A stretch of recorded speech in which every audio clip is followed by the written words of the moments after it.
NTA ने ये बोला है और माननीय सुप्रीम कोर्ट ने भी एग्री किया है कि जिन बच्चों को ग्रेस नंबर मिले थे 1563 उन बच्चों का या तो री एग्ज़ाम हो जाए, जो कि इन्होंने डेट दे दी है कि अप्रॉक्सीमेटली 23 जून को, या तो वो बच्चे अपने बिना ग्रेस के जो नंबर हैं उस पर हैप्पी हो जाएं।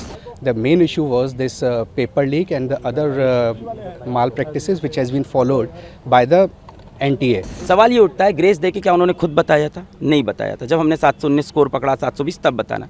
तो क्या एनटीए और भी ऐसे बहुत चीज़ें करता है जो हमें पता नहीं चलती? They have admitted their mistake, stating that yes, those grace marks, regarding those grace marks, we are going to conduct the re-examination, which means there was something which was amiss. ये तो पकड़ा गया 719, 720 से, क्या ऐसे और भी मामले हो सकते हैं? तो कहीं ना कहीं ट्रस्ट का इशू है।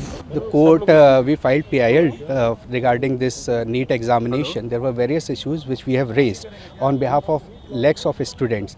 The main issue was this paper leak and the other malpractices which has been followed by the NTA. And now today they have admitted their mistake, stating that yes, those grace marks, regarding those grace marks, we are going to conduct the re-examination, which means there was something which was amiss, and now they have taken note of it, and that's why the court has also directed that re-examination will be done on 23rd of June.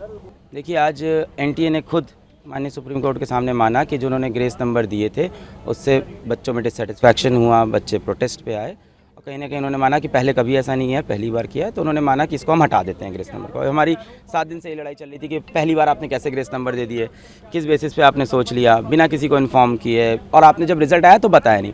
अब इससे मेरी problem क्या क्या है, और उन्होंने NTA ने ये बोला है और माननीय सुप्रीम कोर्ट ने भी एग्री किया है कि जिन बच्चों को ग्रेस नंबर मिले थे 1563 उन बच्चों का या तो री एग्ज़ाम हो जाए, जो कि इन्होंने डेट दे दी है कि अप्रॉक्सीमेटली 23 जून को, या तो वो बच्चे अपने बिना ग्रेस के जो नंबर हैं उस पर हैप्पी हो जाएं, यानी उनका ग्रेस नंबर काट दिया जाएगा।